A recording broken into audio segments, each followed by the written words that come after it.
Donald ટ્રમ્પે ચીન ઉપર 245% ટેરિફ નાખી દીધો અને આ બાદ બબાલ મચી ગઈ.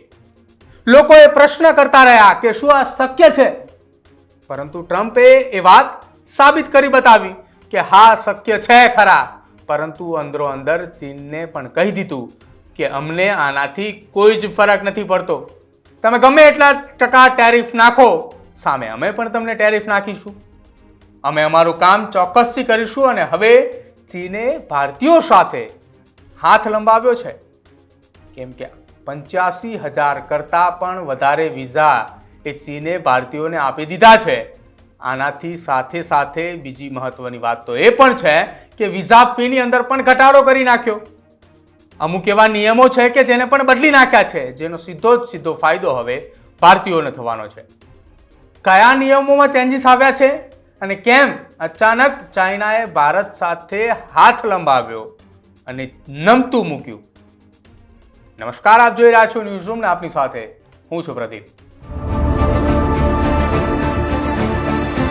હંમેશા ભારતની સામે લડત આપતું, ભારતના એક નિવેદન બાદ બોર્ડર ઉપર પોતાની આર્મી ખડકી દેતું, બોર્ડર પરની આર્મી દ્વારા ભારતીય આર્મી સાથે લડાઈ ઝઘડો કરતું ચીન હવે ભારત સામે અચાનક ઝૂક્યું.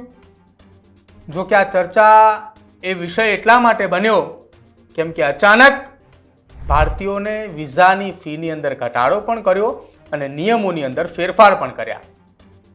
1 જાન્યુઆરી 2025 થી લઈને 9 એપ્રિલ 2025 સુધીમાં ચીને લગભગ 85,000 કરતાં પણ વધારે વિઝા ભારતીયોને આપ્યા છે. ચીનના રાજદૂત ઝુ ફેઈ હોંગે આ માહિતી જાહેર કરી છે અને જણાવ્યું છે કે ચીન એ વધુ ભારતીય મિત્રોને ખુલ્લા, સલામત અને મૈત્રીપૂર્ણ ચીનનો અનુભવ કરાવવા માટે આમંત્રણ આપી રહ્યું છે. આની સાથે સાથે જે વિઝા પ્રક્રિયા છે એ પણ ચીન સરળ બનાવી, પરંતુ એની સાથે સાથે લોકો માટે ફાયદો થાય એટલા માટે થઈને ઝડપી પણ બનાવી રાખી છે. ટેમ્પરરી વિઝિટર માટે બાયોમેટ્રિક ડેટાની માંગણીમાંથી પણ મુક્તિ આપવામાં આવી છે અને જે વિઝા ફી છે એમાં પણ થોડો ઘણો ઘટાડો કરી નાખ્યો છે, જેનાથી લોકો એટલે ખાસ કરીને ભારતીયો છે જે આકર્ષાય અને ચીન માત્ર ને માત્ર વિઝા આપી રહ્યું છે એવું નથી. આની સાથે સાથે તેમની સંસ્કૃતિ, પરંપરાઓ અને તહેવારોને પણ ભારતીયો સાથે તેઓ શેર કરી રહ્યા છે. ચીનના પ્રવક્તા યુઝિંગના જણાવ્યા મુજબ ભારત ચીનના આર્થિક સંબંધો પરસ્પર સારા બને એટલા માટે થઈને બંને દેશોએ પ્રયાસ કરી રહ્યા છે. જો કે તમને જણાવી દઈએ કે ચીને ભારત પ્રત્યે પ્રેમ આવી ગયો છે એવું કશું જ નથી. બોર્ડર પરના અનેક વખતના એવા દ્રશ્યો જોયા છે કે ચીન આર્મી એ ભારતીય આર્મી સાથે લડાઈ ઝઘડો પણ કરે છે. ચીનને એ ખબર જ છે કે ભારતીય સાથે મિત્રતા આપણે ક્યારેય નથી થવાની, પરંતુ અચાનક એ ચીન ભારત સામે ઝૂક્યું તો એ પણ ચર્ચાનો વિષય બને કે ચીન કેમ ભારત સામે ઝૂક્યું. તો ચીનને ખબર જ છે કે અમેરિકા સામે લડવું હોય તો ભારત સાથે મિત્રતા કરવી પડે, અને જો મિત્રતા કરશે નહીં તો આગળ જઈને તેને જ પસ્તાવો થવાનો છે. આપણે ત્યાં એક કહેવત છે કે દુશ્મનનો મિત્ર એ આપણો મિત્ર હોઈ શકે. એટલા માટે થઈને હવે ચીન જ કંઈક આવું કરવા જઈ રહ્યું છે કે અમેરિકાએ પોતાનો દુશ્મન બનાવીને બેઠું છે.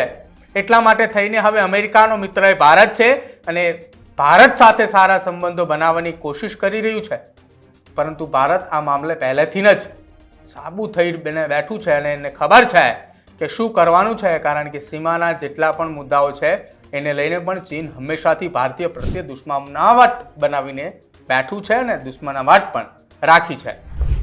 જો કે ભારતે હંમેશા ચીન સાથે સારા વ્યવહાર સાથે જ વાતચીત કરી છે. હવે આગળના સમયમાં જોવાનું રહેશે કે 85,000 વિઝા તો આપી દીધા છે, વિઝા ફીની અંદર પણ ઘટાડો કરી નાખ્યો છે અને વિઝાની પ્રક્રિયા જે હતી તેના કરતાં પણ વધુ સરળ બનાવી નાખી છે. ત્યારે આ બાબતને હવે આગામી સમયમાં શું હજુ પણ વધુ ભારતીયોને વિઝા આપવામાં આવશે? ભારતથી ચીન જનારા એ લોકોને ચીનની સંસ્કૃતિ હજુ પણ દેખાડવામાં આવશે? શું હજુ વધારેમાં વધારે મૈત્રી કરાર થાય તે માટે ચીન અને ભારતના જે વિદેશ મંત્રાલયના નાગરિકો, વિદેશ મંત્રાલયના જે મંત્રીઓ છે તે હજુ કઈ રીતે વધુના વધુ ભારતીયોને બોલાવે છે તે જોવાનું રહેશે. કેમ કે સંબંધો જો સુધારવા છે તો ભારતીયોને ચીનમાં બોલાવવા પણ પડશે અને ચીનની અંદર ભારતીયોને સુરક્ષાની સાથે સાથે ચીની સંસ્કૃતિઓ પણ દેખાડવી પડશે. તમારું શું માનવું છે અને આખી આ ઘટનામાં ચીન તરફથી જોવા મળી રહેલા આ ઝુકાવને તમે કઈ રીતે જોઈ રહ્યા છો તે ખાસ અમારા કમેન્ટ સેક્શનની અંદર જરૂર જણાવજો. અને જો આપને આ વિડીયો ગમ્યો હોય તો જરૂરથી લાઇક કરજો, શેર કરજો અને સબસ્ક્રાઇબ કરવાનું ભૂલતા નહીં. સાથે જ શેર પણ કરવાનું ભૂલતા નહીં. જોતા રહેજો ન્યૂઝરૂમ. નમસ્કાર.